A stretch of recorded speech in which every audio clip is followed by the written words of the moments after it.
প্রিয় শিক্ষার্থী বন্ধুরা, তোমরা তোমাদের শিক্ষার সমস্ত তথ্য জানতে এবং সকল সমস্যার সমাধান জানতে এখনই জয়েন করো আমাদের ফেসবুক গ্রুপে। ফেসবুক গ্রুপের লিংক দেওয়া আছে ডিসক্রিপশন বক্সে। আসসালামু আলাইকুম।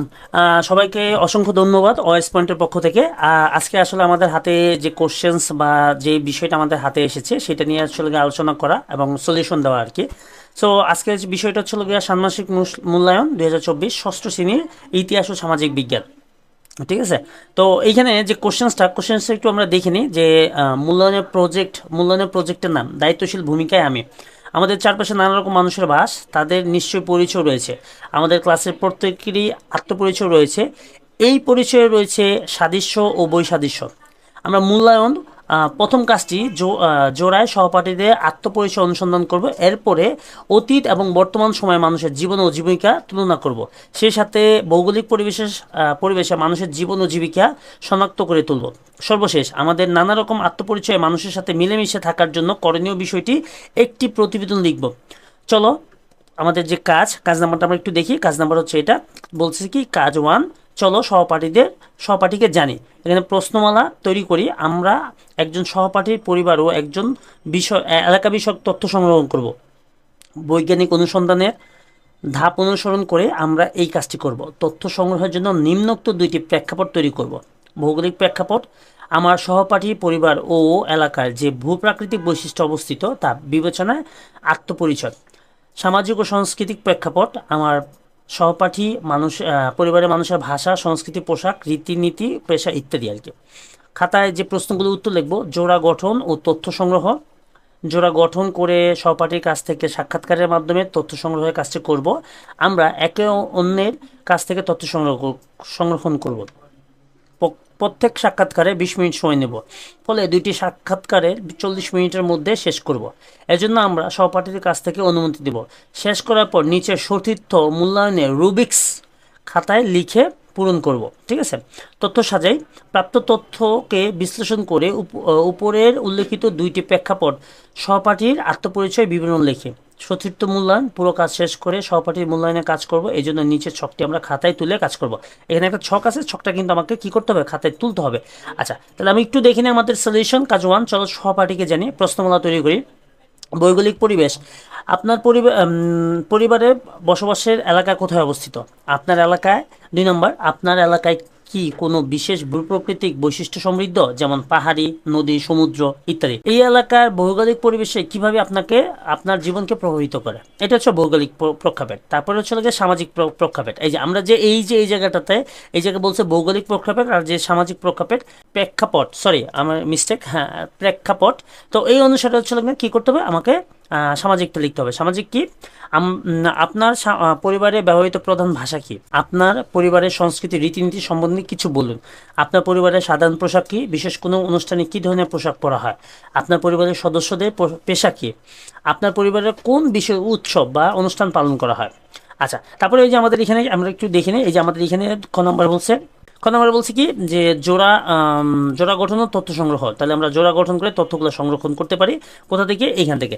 যেমন চলে গিয়ে জোড়া গঠন তথ্য সংগ্রহণ কি, সহপাঠীর নাম, সাক্ষাৎকার নেওয়ার তারিখ, সাক্ষাৎকারের সময়। আচ্ছা, সাক্ষাৎকার সারণী। ঠিক আছে, এখানে সহপাঠী 1, আপনার যে তথ্যগুলো যেগুলো আমরা সংরক্ষণ করবো সেটা হচ্ছে নাম, এলাকার নাম, ভাষা, সংস্কৃতি, পেশা আর হচ্ছে বিশেষ রীতি। 2 নম্বরও সেম। এগুলো আমরা নিজেদের মতো করে লিখবো। আমার পাশে যে আছে তাকে জিজ্ঞেস করে লিখবো। আসলে এক একজনের এক এক রকম হবে, তো এই জন্য আমি কমন কিছুই দিইনি, যাতে করে মানে আপনাদের মতো করে বা স্টুডেন্টরা তোমরা তোমাদের মতো করে কি করতে পারো, এখানে লিখতে পারো। তারপর আমাদেরকে 3 নম্বর যে বিষয়টা বলছে, সেখানে বলছে কি দেখো যে তথ্য সাজায়। এই যে এই জায়গাটাতে বলছে কি তথ্য সাজায়। তাহলে আমরা তথ্যটা সাজাই আর কি। ঠিক আছে, তথ্যটা যেহেতু আমাদের এই উপরের বিষয়গুলো এখানে দেওয়া আছে, সে অনুসারে কিন্তু আমরা তথ্যটা কি করব, নিজের মতো করে লিখবো, নিজের মতো করে গুছিয়ে লিখবো। যে এখানে একটা উদাহরণ আমি দিছি, সেটা হচ্ছে আমার সহপাঠীর পরিবারের নাম লিখবো, কোথায় বাস করে সেটা লিখবো, ভূপ্রকৃতি বৈশিষ্ট্য লিখবো দ্বারা পরিচিত।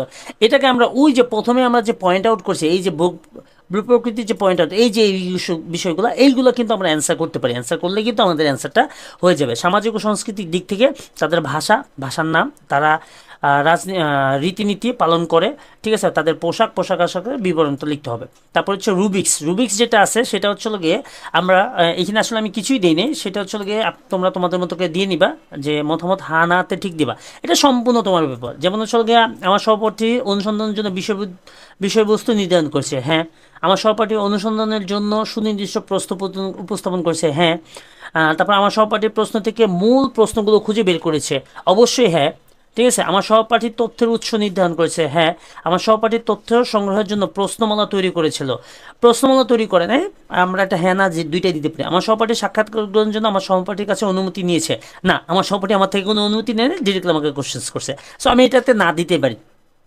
আমার সহপাঠী প্রশ্নমালার মাধ্যমে তথ্য সংগ্রহ করেছে, না, এটা প্রশ্নমালার মাধ্যমে তথ্য সংরক্ষণ করে নেই, ঠিক আছে, র্যান্ডমলি কোশ্চেন্স করছে। আমার সহপাঠী প্রাপ্ত তথ্যকে প্রদত্ত দুইটি প্রেক্ষাপটে বিশ্লেষণ করে মতামত দিয়েছে, হ্যাঁ, অবশ্যই এটা করেছে আর কি। তারপর আমাদের দ্বিতীয় যে কাজ, 2 নম্বর কাজ হচ্ছে কি, যে অতীত ও বর্তমান সামাজিক অবস্থা, অতীত ও বর্তমান সামাজিক মানুষের জীবন ও জীবিকা।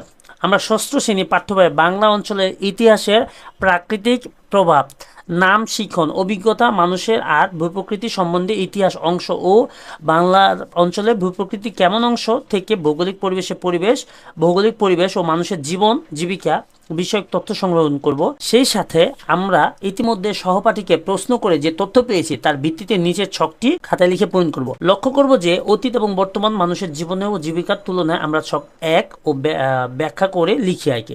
আমাদের যে এখানে একটা ছক আছে সেখানে কি বলতেছে, অতীত বর্তমান অঞ্চলের জীবন ও জীবিকা, বর্তমান সময়ে সহপাঠীর এলাকার মানুষের জীবন জীবিকা। তাহলে আমি আর 2 নম্বর কোশ্চেন মানে খ নম্বর বলছে কি, বিভিন্ন ভূপ্রকৃতির বৈশিষ্ট্য ও সমাজে মানুষের জীবন ও জীবিকা, ভূপ্রকৃতির বৈশিষ্ট্য ও জীবন ও জীবিকার প্রভাব ফেলে। যেমন কোনো এলাকায় নদী থাকলে সেখানে জেলেদের বসবাস থাকবে। তারপর হলো গিয়ে এভাবে বাংলাদেশের বিভিন্ন ভূপ্রকৃতির বৈশিষ্ট্য মানুষের জীবন ও জীবিকার ভিন্নতা দেখা যায়। এখন আমরা বিভিন্ন ভূপ্রকৃতিক বৈশিষ্ট্য, জীবন ও জীবিকা শনাক্ত করে একটি তুলনামূলক ছক খাতায় উত্তরপত্র লিখব। এই জন্য পাঠ্যপুস্তকের বাংলা অঞ্চলের ইতিহাস ও ভূপ্রকৃতির প্রভাব থেকে প্রাপ্ত তথ্য জোড়ায় কাজে সহপাঠী থেকে প্রাপ্ত তথ্য এবং আমাদের চারপাশে ভৌগোলিক পরিবেশ, পৃষ্ঠা নাম্বার 22 অংশ থেকে প্রাপ্ত তথ্যের ভিত্তিতে আমরা কাজটি করব। আচ্ছা, অতীত এবং বর্তমান সামাজিক অবস্থা। প্রথম যে বক্স ছিল, বক্সের মধ্যে কি ছিল, অতীত এবং বর্তমান মানুষের জীবন ও জীবিকা।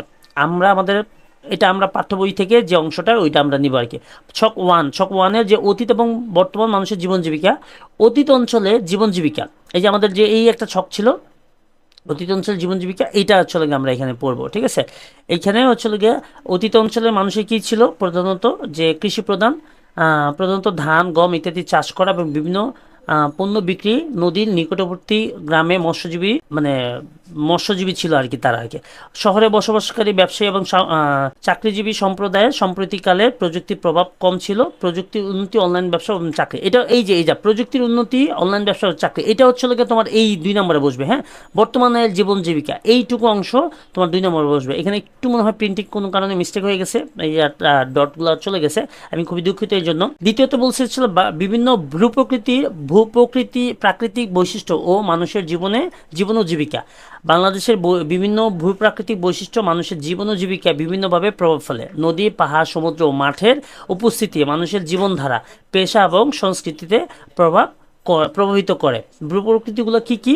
ভূপ্রাকৃতিক বৈশিষ্ট্য মানুষের জীবন ও জীবিকার তুলনামূলক ছক, ঠিক আছে। কিরকম হতে পারে সেটা হচ্ছে গিয়ে যে ভূপ্রাকৃতিক বৈশিষ্ট্য এবং মানুষের জীবন জীবিকা, এটা হচ্ছে ভূপ্রাকৃতিক বৈশিষ্ট্য। হ্যাঁ, ছক করবা কিন্তু তোমরা, কিন্তু অবশ্যই এখানে কি করবা, ছক করবা। নদী, জেলেদের বসবাস, মাছ ধরা। তারপর হচ্ছে পাহাড়, কৃষকদের চাষাবাদ, পর্যটন। তারপর হচ্ছে সমুদ্র, মৎস্য চাষ, নৌপথ ব্যবসা আর কি। উর্বর সমতল ভূমি, ধান চাষ, কৃষিপণ্য উৎপাদন ইত্যাদি। এই তথ্যগুলো পাঠ্য বই সহকারী এবং বিভিন্ন জায়গা থেকে তুমি তোমার মতো করে সংগ্রহ করতে পারো। ওকে, তাহলে আমরা 3 নম্বর যে কাজ আছে, 3 নম্বর কাজটা দেখে নিই। 3 নম্বর কাজটা হচ্ছে গিয়ে দায়িত্বশীল ভূমিকায় দায়িত্বশীল ভূমিকা হিসাবে আমার যে কাজ, আমাকে কিছু হিন্টস দিয়ে দিয়েছে, আমাকে কিছু দিয়ে দিয়েছে, সেটা হচ্ছে আত্মপ্রতিফলন। আমাদের সমাজে বিভিন্ন আত্মপরিচয় মানুষ বসবাস করে। আমরা কিভাবে সবার সাথে মিলেমিশে থাকতে পারি তা নিয়ে আমাদের ভাবনাগুলো লিখে ফেলি। তারপর হচ্ছে দল গঠন ও আলোচনা।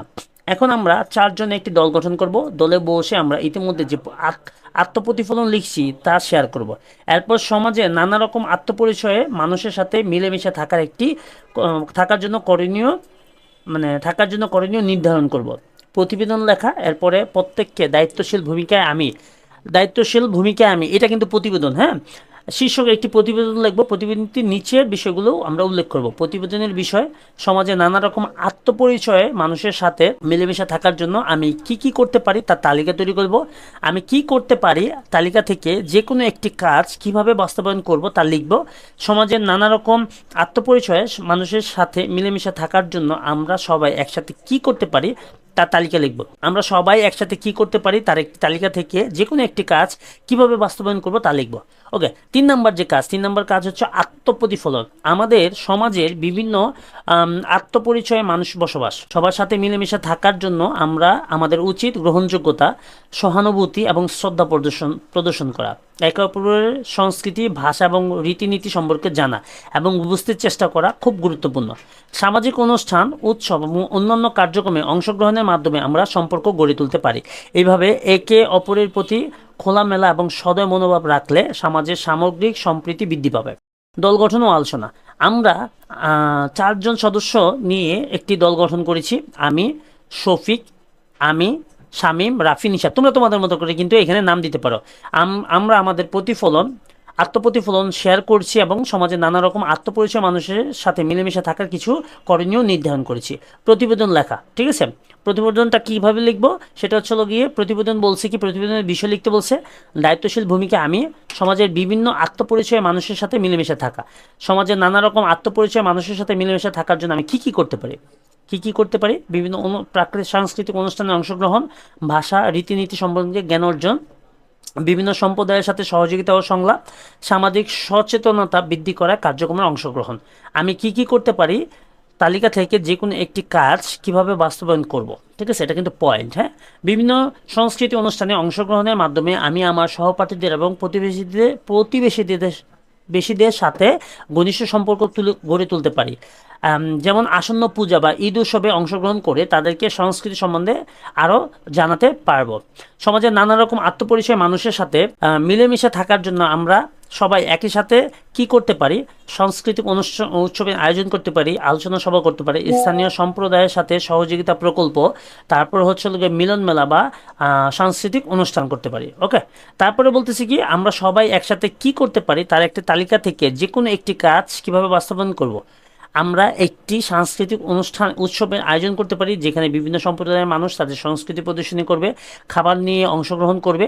একটি আয়োজনের জন্য আমরা স্থান নির্বাচন করব, বাজেট তৈরি করব এবং স্থানীয় সম্প্রদায়ের সদস্যদের সাথে সমন্বয় করব। এভাবে আমরা সমাজের বিভিন্ন আত্মপরিচয় মানুষের সাথে মিলেমিশে থাকার একটি পরিবেশ তৈরি করতে পারি। তাহলে আজকে আমরা আমাদের কি করেছি, আমরা আমাদের সাজেশনটা আমাদের মতো করে, অ্যান্সারটা আমাদের মতো করে লিখে দিয়েছি। তোমরা তোমাদের কোনো সমস্যা, কোনো ইস্যুস যদি থাকে সেক্ষেত্রে আমাদের যে ভয়েস পয়েন্ট চ্যানেলটা আছে এখানে নক করতে পারো, কমেন্টসে জানাতে পারো। আমাদের ইউটিউব চ্যানেল, আমাদের ফেসবুক পেজ, ফেসবুক গ্রুপে তোমরা জয়েন করতে পারো। যে কোনো ধরনের সমস্যা, পরীক্ষা পরবর্তী যে কোনো সমস্যা তোমরা কিন্তু আমাদেরকে নক করলে তোমাদের অ্যাসাইনমেন্ট, তারপরে তোমাদের কোনো কোশ্চেন্স যদি থাকে সেগুলো কিন্তু আমরা ওইখানে সলিউশন দিতে পারবো। আরেকটা বিষয় সেটা হচ্ছে আমাদের প্রত্যেকটা সাবজেক্টের এরকম পর্যায়ক্রমিকভাবে অ্যান্সার চলে আসে। তোমরা চাইলে আমাদের চ্যানেলটাকে সাবস্ক্রাইব করে রাখতে পারো এবং ওইখানে পাশে থাকা যে বেল আইকন বাটন আছে ওখানে কিন্তু ক্লিক করে রাখতে পারো, যাতে করে তোমরা পরবর্তী যে ভিডিও আছে ভিডিওগুলো তোমরা কি করতে পারো, খুব দ্রুতই পেয়ে যেতে পারো।